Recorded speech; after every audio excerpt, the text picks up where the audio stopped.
Om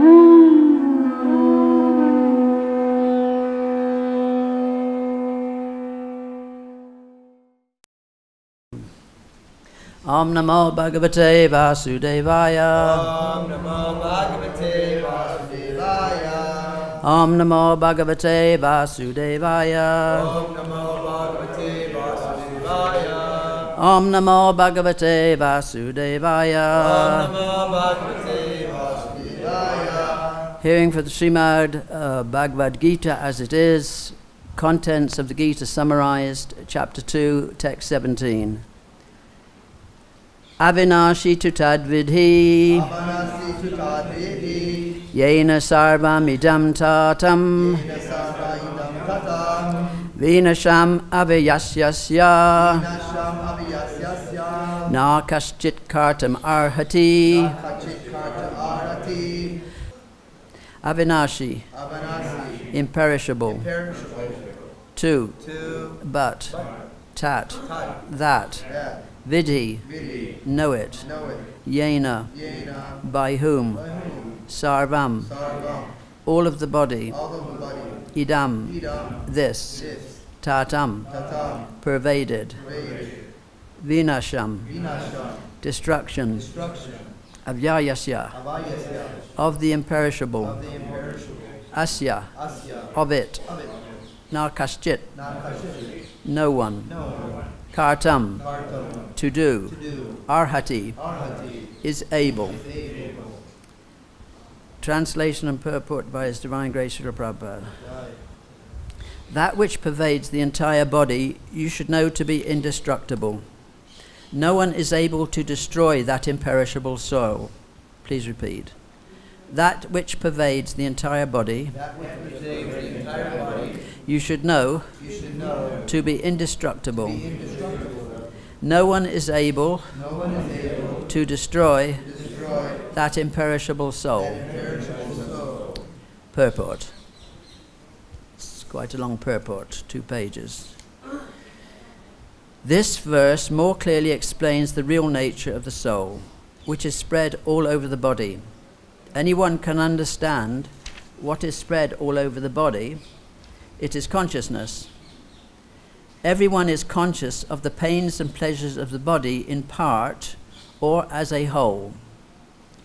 This spreading of consciousness is limited within one's own body. The pains and pleasures of one body are unknown to another.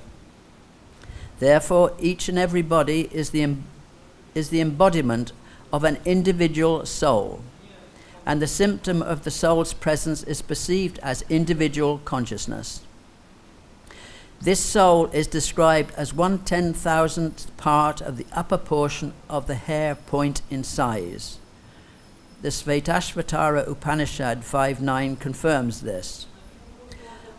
Balagra shata bhagasya satada kalpitasya cha bhago jiva savigyeya sachana achaya kalpate. When the upper point of a hair is divided into 100 parts, and again each such part is further divided into 100 parts, each such part is the measurement of the dimension of the spirit soul. Similarly, the same version is stated. Keshagra shata bhagasya shatam sadrasatmaka jiva suksma svarupoyam sankyatito hichit kana. There are innumerable particles of spiritual atoms, which are measured as 1/10,000th of the upper portion of the hair.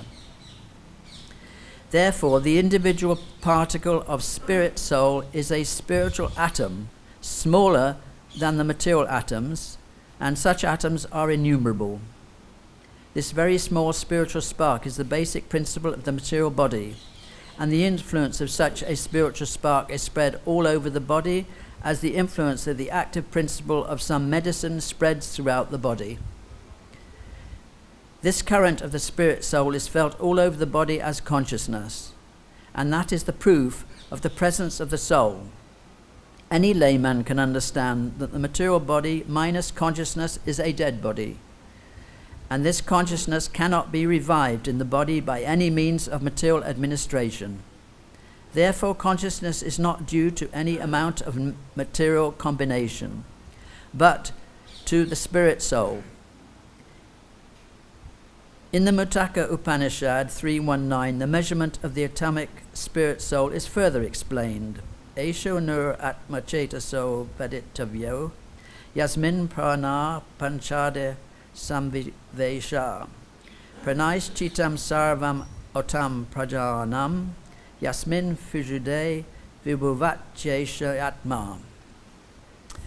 The soul is atomic in size and can be perceived by perfect intelligence. This atomic soul is floating in the 5 kinds of air: prana, apana, vyana, samana, and udana. It's situated within the heart and spreads its influence all over the body of the embodied living entities. When the soul is purified from the contamination of the 5 kinds of material air, its spiritual influence is exhibited. The Hatha Yoga system is meant for controlling the 5 kinds of air, encircling the pure soul by different kinds of sitting postures, not for any material profit, but for liberation of the minute soul from the entanglement of the material atmosphere. So the constitution of the atomic soul is admitted in all Vedic literatures, and it is also actually felt in the practical experience of any sane man. Only the insane man can think of this atomic soul as all-pervading Vishnu Tattva. The influence of the atomic soul can be spread all over a particular body. According to the Mundaka Upanishad, this atomic soul is situated in the heart of every living entity, and because the measurement of the atomic soul is beyond the power of appreciation of the material scientists, some of them assert foolishly that there is no soul. The individual atomic soul is definitely there in the heart, along with the SuperSoul, and thus all the energies of bodily movement are emanating from this part of the body. The corpuscles, which carry the oxygen for the lungs, gather energy from the soul. When the soul passes away from this position, the activity of the blood generating fusion ceases. Medical science accepts the importance of the red corpuscles, but it cannot ascertain that the source of the energy is the soul. Medical science, however, does admit that the heart is the seat of the energies of the body. Such atomic particles of the spirit whole are compared to the sunshine molecules. In the sunshine there are innumerable radiant molecules. Similarly, the fragmental parts of the Supreme Lord are atomic sparks of the rays of the Supreme Lord, called by the name Prabha, or superior energy. So whether one follows Vedic knowledge or modern science, one cannot deny the existence of the spirit soul in the body. And the science of the soul is explicitly described in the Bhagavad-Gita by the personality of Godhead himself. Omagyanatimirandasya ginanjana shlaka chakshu and militam yena tasmai Sri Gurave Namaha. Hare Krishna. So in this purport, Srila Prabhupada 3 or 4 times explains the same thing. How the soul pervades the whole body. Because this is Krishna's first instruction to Arjuna, and it is by this knowledge, understanding this knowledge, that we can become unattached to the material body. This is very important aspect of philosophy, because if you don't understand this one point, then we can't really make any progress in spiritual life. To theoretically understand that we're not the material body is one thing. To realize it is different. Theoretically, we may know or accept that we're not the material body, but do we act on that position? If you know you're not the material body, there are certain things that you will do immediately. For instance, who would like to go? What we do when we know that we're not the material body? What is one thing we'll try to do?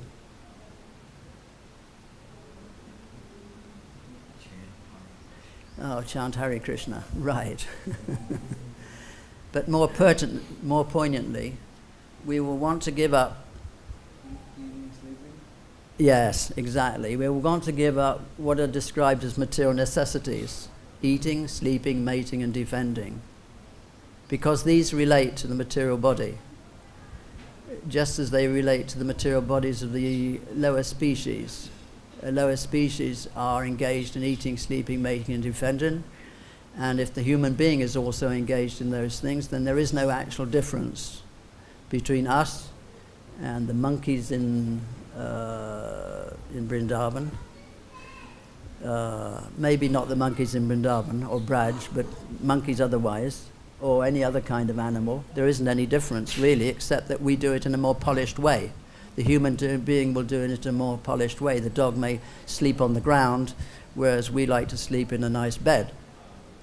But anyway, once we realize that we're not this material body, then automatically we want to decrease material necessities and refrain from sense gratification immediately. Because sense gratification is of the material senses. Trying to gratify the material senses means that we identify with the material body. We identify with the material body, we think we are the senses. There's the knowledge acquiring senses and the working senses. And we identify with those and try and satisfy those senses. But actually, the soul, whether in the material world or the spiritual world, is not the doer. Prakrite kriyamanani gunakarma viraga. Yes, okay. So, manyate, kata hamiti manyate. We think that we're the doer. Identify with the body, we think that we're the doer, but we're not the doer in any circumstance, whether in the material world or the spiritual world. Actually, within the material body, the soul is considered to be the active principle, right? We can tell that that's the difference between a live body and a dead body. A dead body has no soul, and it doesn't matter what you do to a dead body, you'll never, as Prabhupada mentioned in this purport, never make it alive again. During the Second World War, there was an operation by British intelligence to give misinformation to the Germans, and their idea was to get a dead body, and float it in the water off southern Spain, the body of a diplomat, with a satchel with information, misinformation for the Germans. So they had to find a dead body. It was called Operation Mincemeat. They had to find a dead body to do this. So they found the body of a derelict who had been poisoned by rat poison. And the body obviously had to be a certain condition, otherwise it wouldn't have fooled the pathologist who would be investigating the body that would be found, if it was found. So they had to make it look genuine. So they found this dead body, and they took photographs of it because they had to give it identity. They had to give it a wallet with pictures and girlfriend's pictures and identification, all kinds, to make it bona fide. But they took a picture of the body, and it didn't matter what they did to the picture, they couldn't make it look like it was a live body. It wouldn't work. So then they had to find someone who looked like the dead man and take his photograph, and they did that. But anyway, the point was, when the soul is not within the body, then the body is finished, and immediately it becomes really, apart from a few relatives, something detestable, isn't it? A dead body is a detestable thing in many ways because the soul is absent. So the soul is pervading, spread all over, and we know it's there because of that consciousness. And the consciousness that is how the energy of the soul is manifest. It's manifest as consciousness. But that consciousness is only within that material body, whereas the supersoul is situated as one, but it appears in many. Just like the sun shining overhead can be seen reflected in many, many buckets of water. But the sun is one. So the supersoul exists as one, but Upadrasta Numantacha Bhata Bhokta Maheshwara exists as sanctioner and witnesser in every heart. Ishvara sarva bhutanam hirdeshe redunatishtati brahmayan sarva bhutanam yantra rudrani mayaya. Yes, thank you. The supersoul exists within the heart of the body, which is as a machine. The body is described as being a machine. So we identify with this machine, and some machines are able to do wonderful things. Some machines can do somersaults and cartwheels. Some can climb trees. Others can't sign their own signature. So every living entity has a different propensity, and every living entity is under the three modes of material nature. So consciousness is there within every living entity, and the idea is that when the consciousness comes in contact with the material nature, then it becomes conditioned. And that means, of course, the freedom is lost, but actually the soul does not mix with the body. That is made very clear. Asango yaham purusham. The soul has nothing to do with the body. Just like oil does not mix with water. If you put oil on water, it will stay on the surface, right? It doesn't mix. So the soul does never mixes with the material body, but according to Ichadvesha Samatena Dvandva Monahina Bharata, that we have come to this material world because of our envy of God, and we're subject to dualities of hate and desire. Krishna explains in the Bhagavad-Gita, that's why we're here, because of that enviousness. So the soul does not mix with the body, but there is the illusion. Maya has two propensities. One is the prakshape, Avaranonic, I can't remember the names. Avaranomika, that is the covering potency, and the throwing potency, Prakshape-atmika. The throwing potency, by the throwing potency, the living entity is thrown into the material world, and by the Avaranatmika potency, the knowledge is covered. The knowledge of the living entity is covered. So therefore, material life is experienced as a dream, swapna. It is actually a dream. It's either a waking dream or a sleeping dream, but either way it's a dream. We dream we think we're this material body, and we invent self-created activities of the material body, which are all illusory. And in three basic ways we do that in terms of society, friendship, and love, isn't it?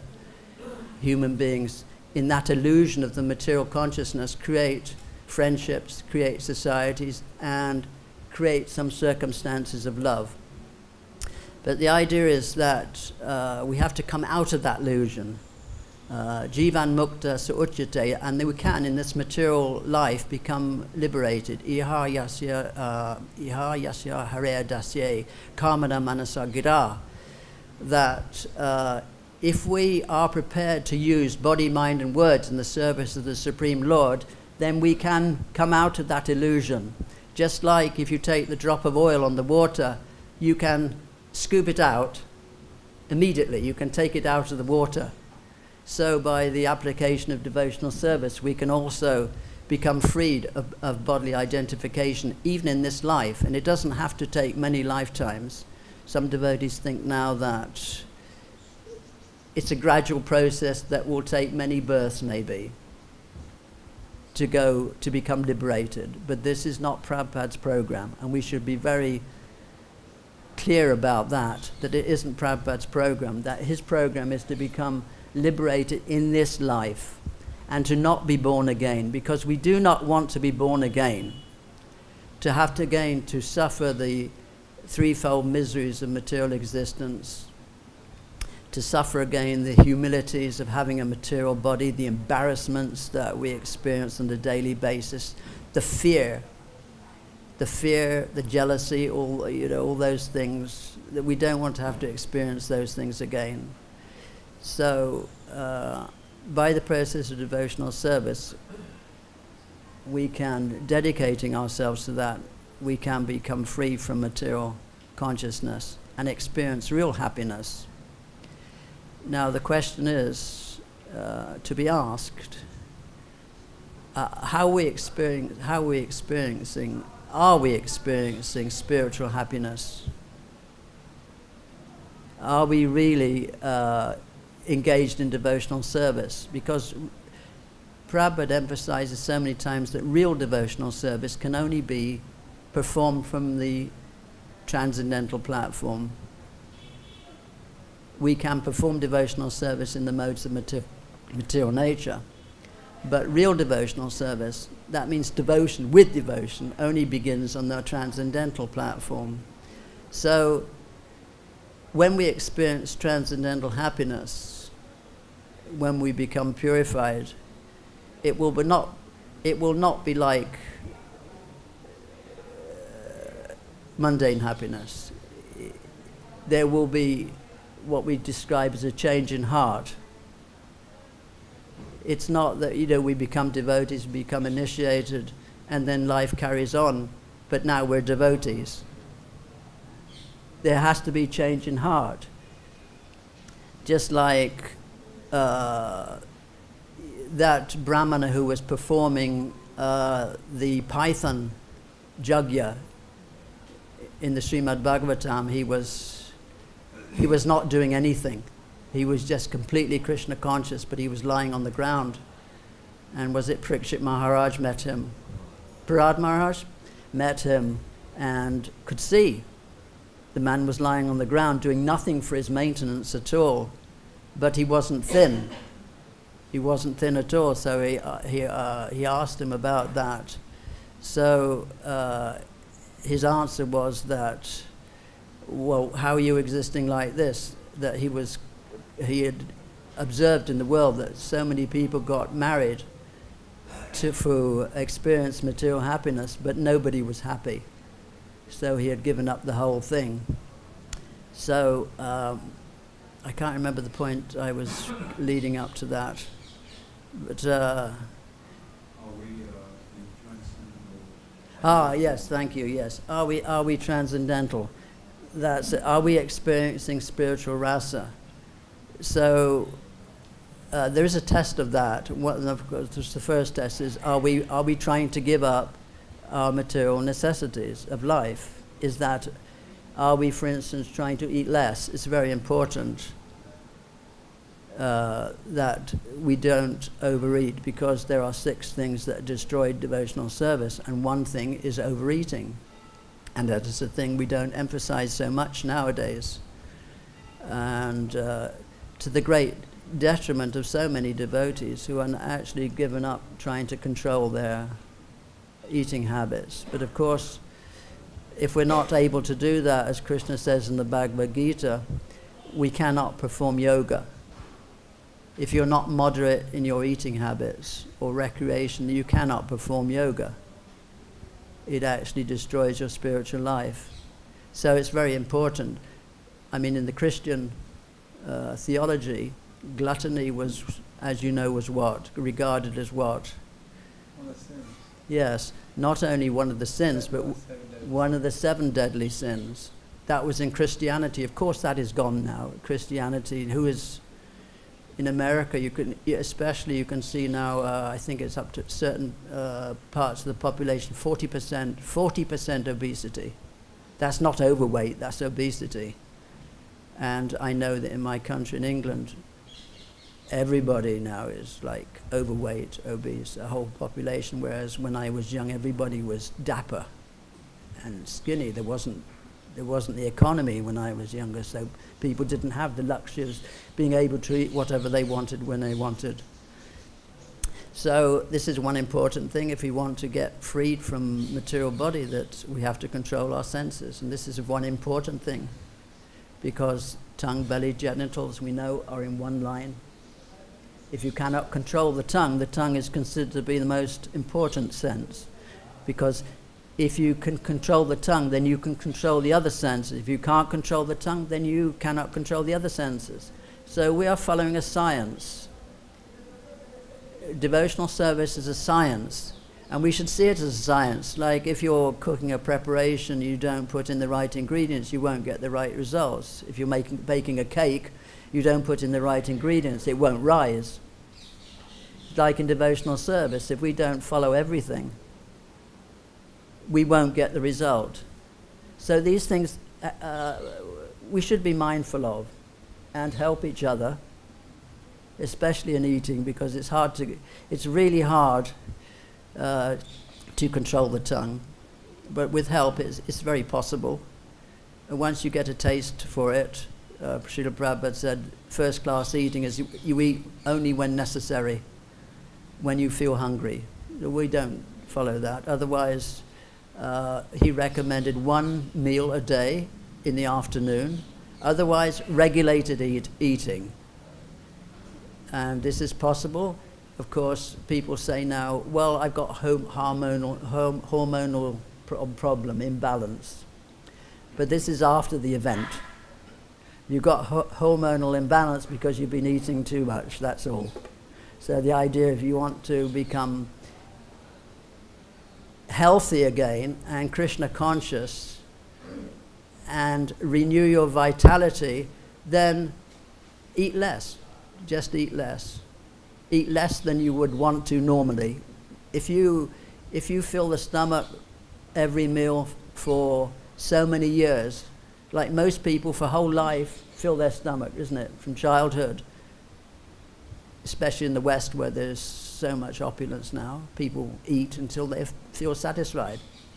And of course, if you do that for so many years, you're going to be diseased, because overeating is also a cause of one of the 3 main causes of disease. What is it? Overeating, uncleanliness, and anxiety. Yes, those 3 things, according to the Vedas, are causes of disease. Those 3 things. So how important it is. But yes, and how we can emphasize the benefits to be felt when you actually can control the senses, because Srila Prabhupada said in the beginning of devotional life, austerity is not something terrible, but it's actually something to be enjoyed. Conquering the senses is a pleasure. Indulging the senses is not a pleasure.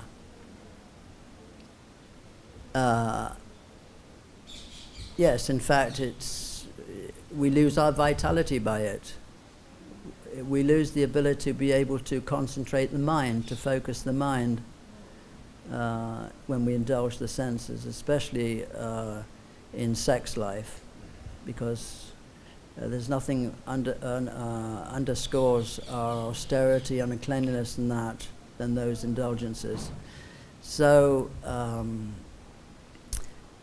the importance of understanding the nature of the soul, how it is spread over the body, is an important aspect of our spiritual life to be remembered and not forgotten, so that we actually can practice what we preach. It's very important. If we want to remain a credible organization, we cannot be presenting ourselves as 50% overweight and 10% obese, or whatever the situation. And this is no criticism or condemnation of those who overeat, but it is a necessity that we do not avoid the issues. These issues, they're very important in the spiritual life. In China, for instance, there are very few fat people. Now apparently some children are overweight of the wealthy, but otherwise there is no fat people, because what happens in China, if you're overweight, you are shamed. People will laugh at you. Just like 50 years ago in England, there were very few overweight people because people didn't tolerate it. It was considered to be not very good, not very, someone who would have problems. But now you see, because political correctness, you're not allowed to say anything about these things. We've been shut off. Political correctness says that moral equivalence, your morality is okay, my morality is okay, we're all good, and whatever bad things we do in life, is a result because we're victims of society. That is how modern society has taken care of these problems. Make everybody equal, nobody better than anybody else. So that is creating chaos in society, so no one can reach excellence in any standard of life, either in health or achievement or anything. So in the Vedic system, it was very important to recognize that within society there are grades of intelligence. Not everybody is equal. Certainly not. The Varnashram system was based upon the level of intelligence and also faith. The Shudras had the lowest intelligence, the Brahmanas had the highest intelligence and the greatest faith. And if people were engaged according to their guna, according to their position in the modes of material nature, then they were happy. It didn't matter that you were a Shudra. You were as valuable to society as a Brahmana, because you may have a head of a society and the arms and the stomach, but if you have no legs, the society can't survive. So Arjuna, his problem was with against this battle was that by it the Varnashram system would be destroyed. Particularly he mentioned, irreligion would enter the family, and women would become unprotected, unchaste, and the result of that there would be unwanted population within society, unwanted Varnashankara. That was his argument. That was his argument on the basis of Shastra, right? And Srila Prabhupada says that those arguments were very good, they were very sound. Now his personal argument for sense gratification was that he wouldn't be able to, if the opposing army were killed, his friends and relatives were killed, that he wouldn't be able to enjoy afterwards because he wouldn't have anybody to enjoy the kingdom with. So that was his idea of sense gratification. But Arjuna's problem was that why did Krishna call him a fool? Because you don't want to fight. Yes. Well, but why? Why should he have fought? Why should he have fought? Yes. Because he was a Kshatriya and that was his duty, and Krishna told him he should fight, and he was Krishna's friend. The main reason is because he was a Kshatriya, that was his duty. Right, he was Kshatriya, that's his duty. But higher than that, because Arjuna was praised as being a devotee, right, a soft-hearted devotee. They didn't want to kill his friends and relatives. So the highest principle was Mahajana Yena Kata Sapanta. That is a higher principle than, say, for following the prescribed duties of the Varnashram system. So that you can see there are two kinds of prescribed duties. There are prescribed duties according to the Vedas, Karma Kanda, Jnana Kanda, and there are prescribed duties according to what? Two kinds of prescribed duties. What is the other prescribed duty? One according to the Shastra, the Vedas, Karma Kanda, Jnana Kanda, and the other one? And that's demigod worship, I think, isn't it? It's devotional service, according to the Guru. Prescribed duties according to devotional service. And that is where Mahajano Yena Kata Sapanta comes in, that the real religion is only understood within the heart, is hidden within the heart of the Mahajans. And the Mahajans are those elevated devotees who understand that Krishna's desire is the foremost, highest religion. Whatever Krishna desires is the foremost. In this case, Krishna desired Arjuna kill many people. And so he did that, and he did that as a devotee. So his problem was solved by hearing the Bhagavad-Gita, the words of the Bhagavad-Gita, and Krishna began by explaining to him that we're not this material body, because that was the most important thing to understand. So, does anybody have any questions, please? I'm sorry I've rambled on a bit, but it's a little nervous speaking in Vrindavan, I must admit. To have the opportunity to speak here after many lifetimes, we know that wherever we're situated is according to Krishna's desire, right? According to our activities, Krishna places in a position which is perfect for us. And it's very helpful to think, or very encouraging to think that after many millions of births that we're sitting here in Vrindavan, hearing Krishna Katha. Yes. Yes, ma'am. In the first part of your talk, you mentioned how important it is to control the senses. Yes. And I remember somewhere in the Bhagavad-Gita, Srila Prabhupada says that if one is so hungry, he could devour 1 pound of foodstuff, he should only take half of it and supplement the rest with water.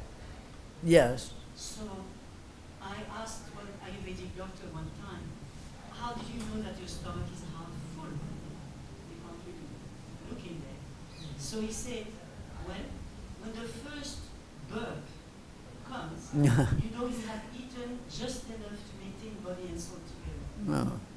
If you eat past the first burp, you are guilty of transgressing scriptural injunctions which say what should only eat as much as necessary. And if you eat past the, and you will be. And if you eat past the second burp, then you are inviting disease, you are rogi. Ah, yes, bogey rogi. Yes. Yes. That's, he also said how many times you pass stool a day or something, wasn't it? Yeah. So Yeah.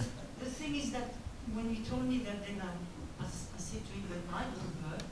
So, but then after that I became more conscious of it, and then I realized that actually we do.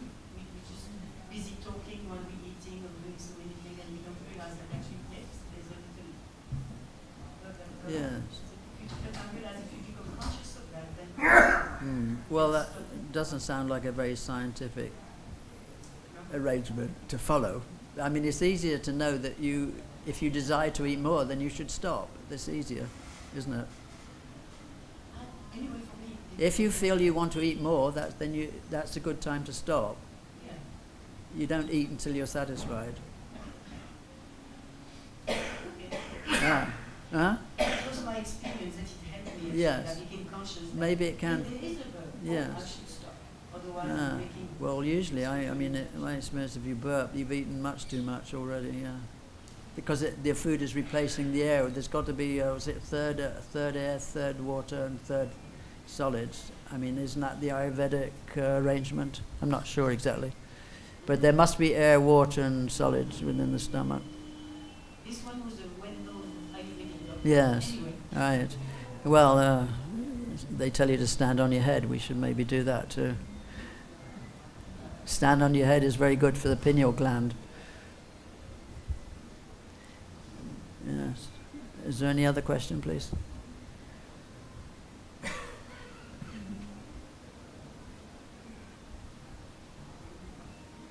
Thanks.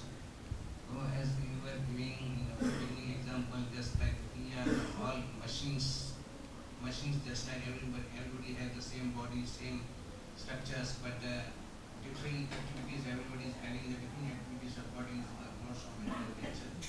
So we see, all the human beings are same, but all the activities we are doing are different, not the same activities persons are doing. But in animal kingdoms, we see the animals, they also having the same body, but the activities are still they are having difference. Yes. They don't have any same activities. So this is according to the modes of material nature, they are putting us in a different type of activities. You are doing different activity, I am doing different activities, somebody is doing different activities. The modes of material nature is acting on each and every body differently. Yes. The same. Yes. But when we see the cars are running and everything's movement is going on, the cars are running on the same way, whether it is a cheap car or expensive car or anything, the food is same. And they have to work on go on on the gas and everything. But here we see that our foods are different also. We take different intakes, different.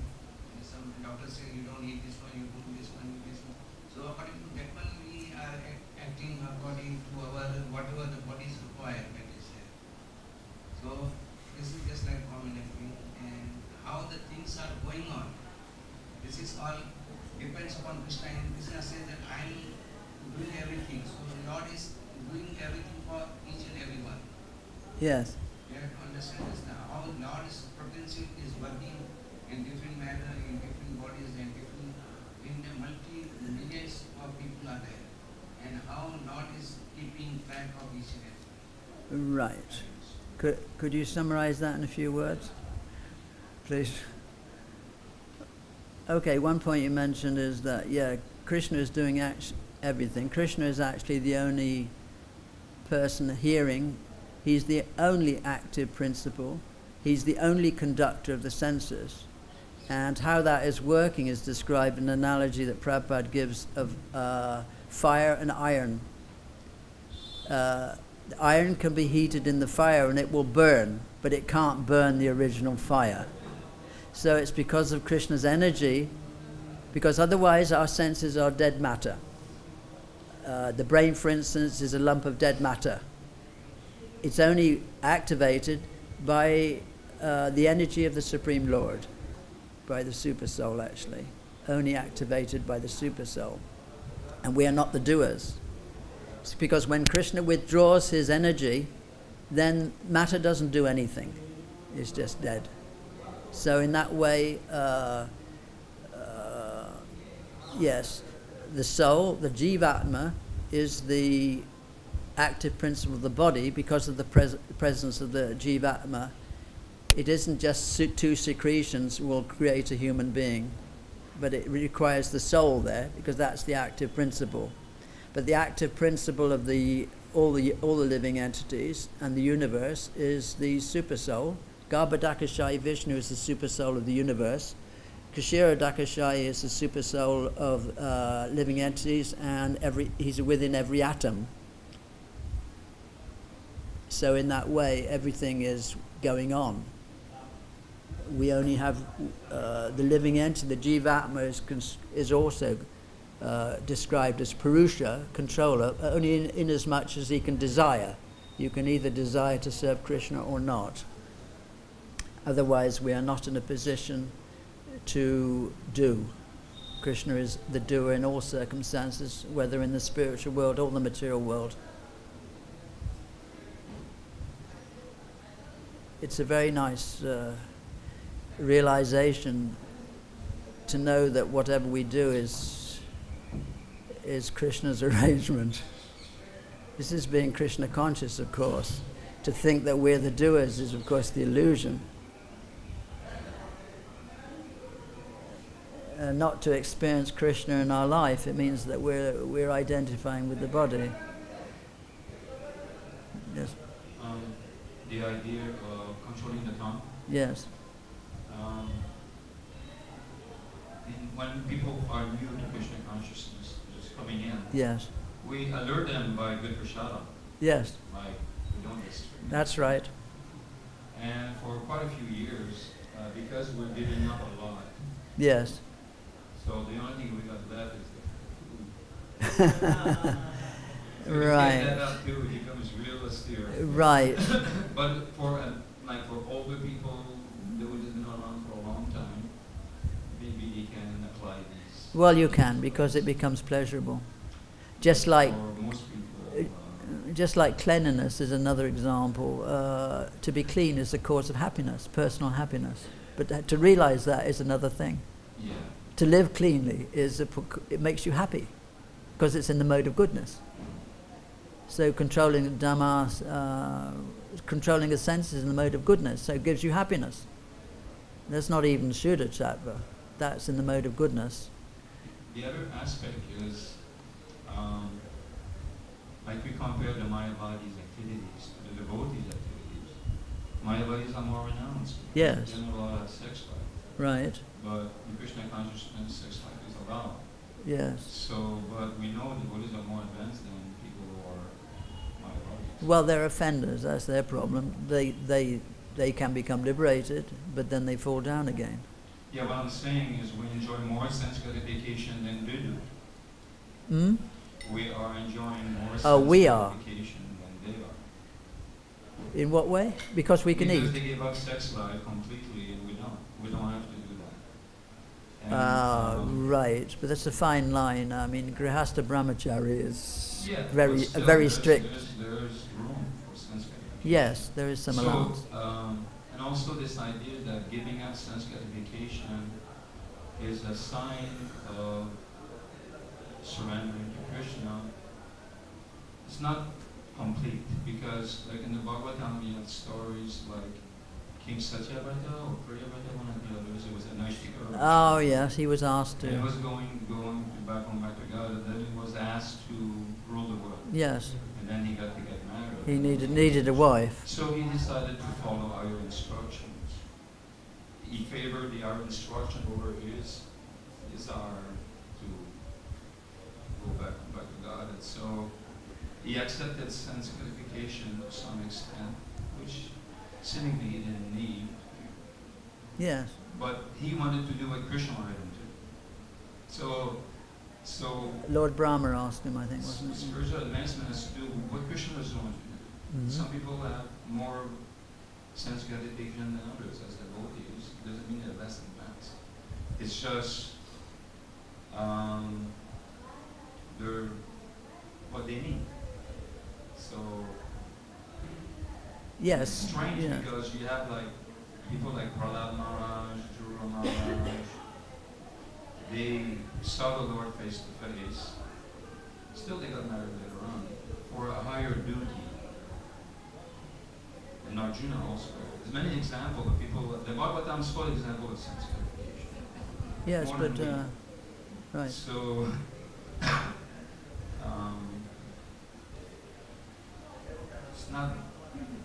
it's not like cut and dry. Well, there are material necessities that have to be taken care of, but that's part of devotional service. We have to take care of the body. Yeah. It isn't. I don't know why that you have to call that material. It's yes, sorry. Why you have to call that material? Because it's part of spiritual life. It's to part of devotional service. To minimize your labodhiveta yavata, to minimize your necessities. It's part of devotional service. For some people, you have Kshatriya kings, they have many wives, many children, and they're Right. Krishna conscious. But when we become transcendental, we don't stop eating, sleeping. Sense gratification is there. It's the injunction is it should be minimized to basic necessities. But it's there. But that's not material. It's spiritual. But When just it like that, the emphasis, it's become dry because we're going to do that if we're Krishna conscious, for you relish a higher taste. But the people who don't have that higher taste yet and cut them off, they won't make it. No, Prabhupada said in the beginning, I mean, there is a popular saying that Prabhupada said you can waddle like a duck in the beginning. But obviously that can't go on.